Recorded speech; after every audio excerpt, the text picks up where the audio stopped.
Sidewalk Labs is this amazing opportunity to bring a bunch of technologists together with a bunch of urbanists to take advantage of the amazing things that technology has to offer with a deep understanding about what really makes cities tick.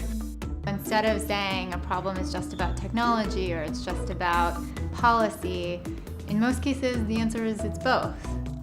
We find the very best people in the world who can go and think about solving those types of problems.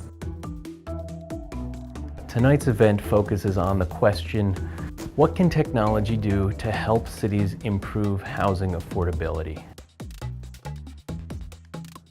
Hi, my name is Nat Decker. I'm here on behalf of the Turner Center for Housing Innovation. The Turner Center has been around for about 2.5 years. I've been working there for about 2 years when I started the doctoral program at UC Berkeley.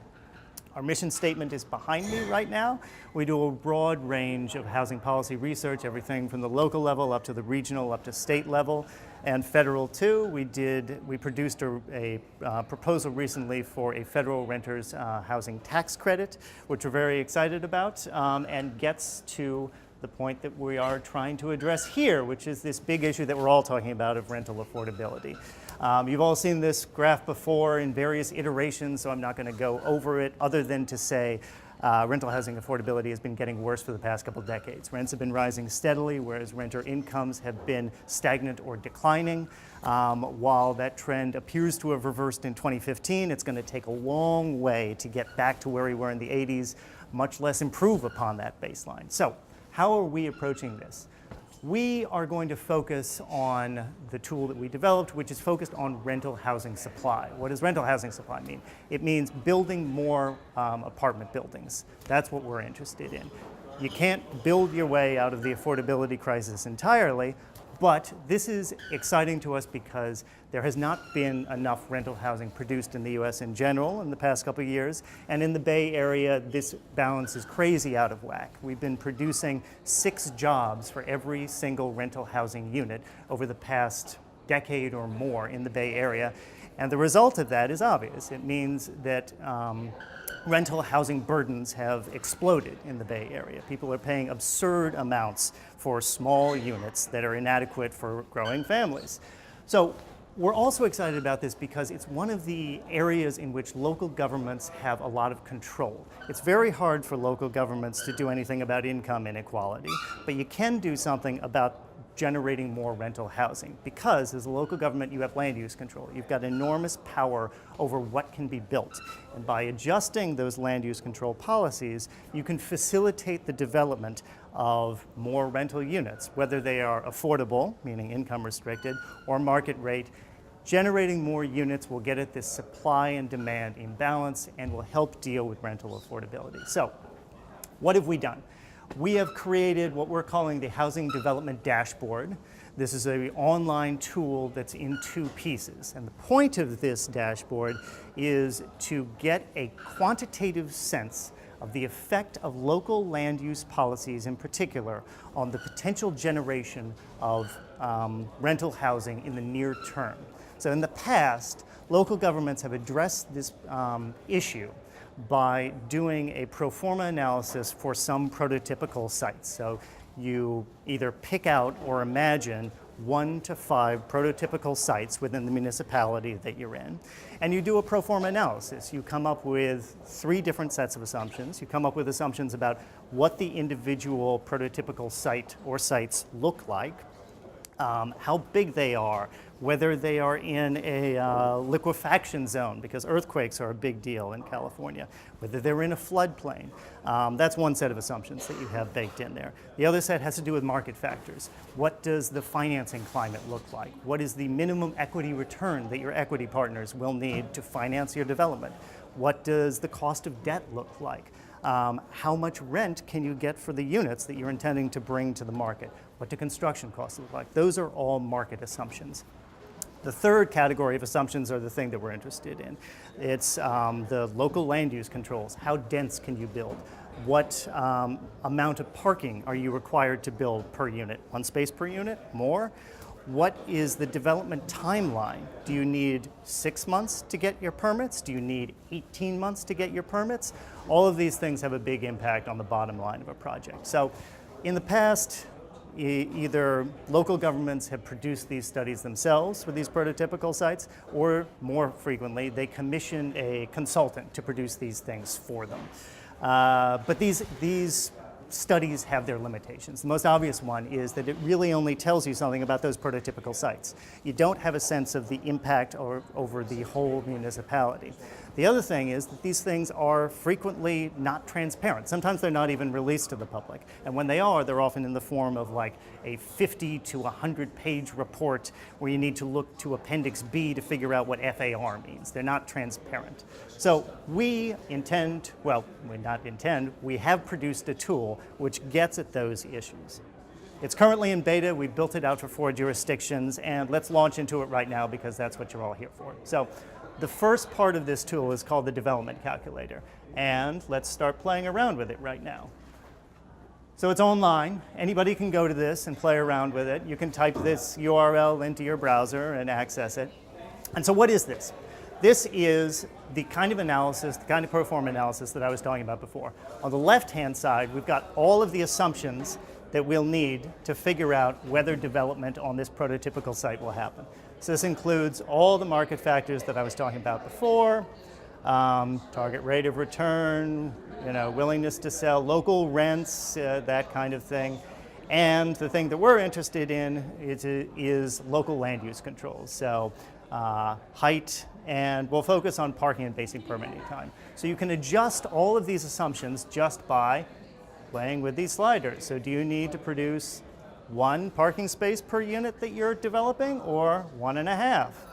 You can just adjust it that easily, and it flows through the entire model. On the right-hand side, we've got our outputs. So you put in whatever assumptions you want to, and then our tool spits out whether the project will actually be developed or not. So right now, with the defaults put in, the project may be developed. That means that it's profitable, but it's not super profitable. If it were super profitable, it would definitely be developed. So let's make it super profitable.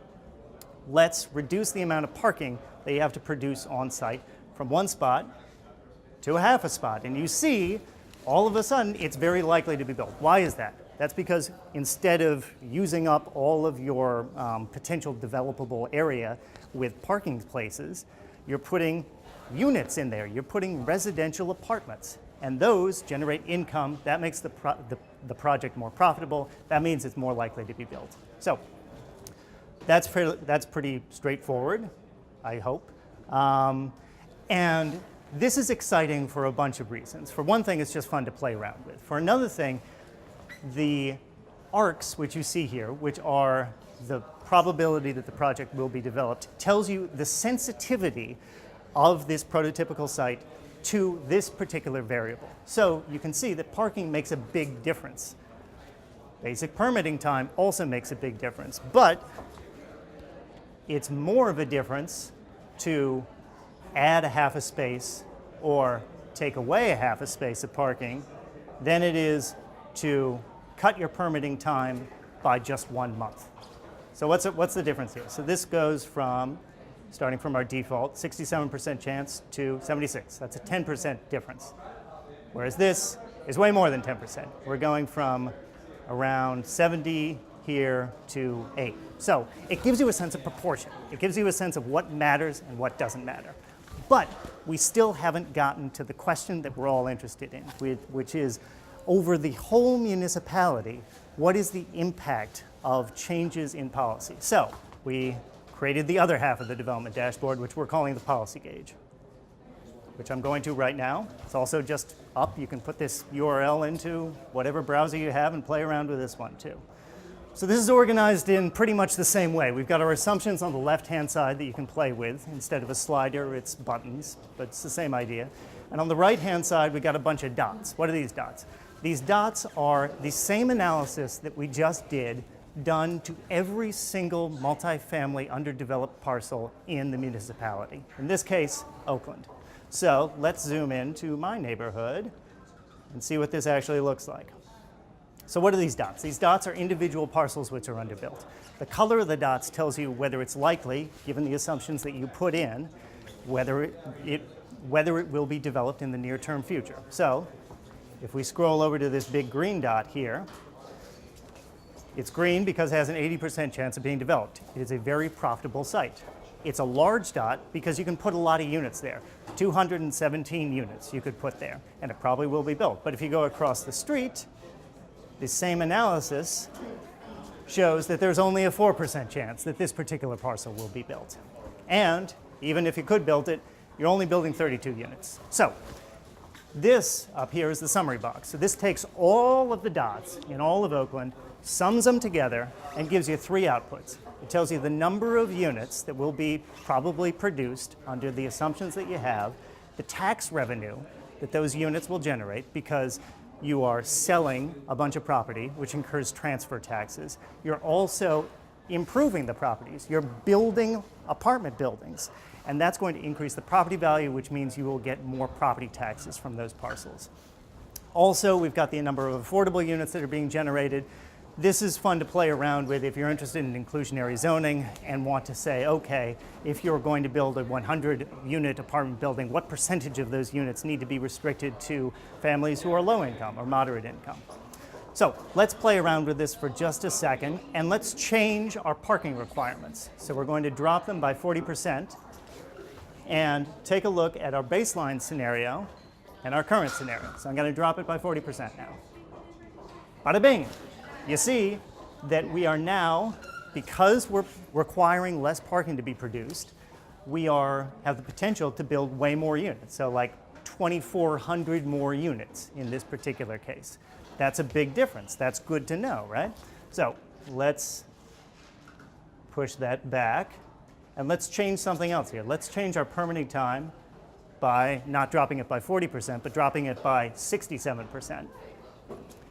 And we see that, oh, well now we've got, what is that, 2,100 units more, something like that. So this is interesting, right? So the production of units is, in Oakland, more sensitive to the parking requirements than it is to basic permitting time.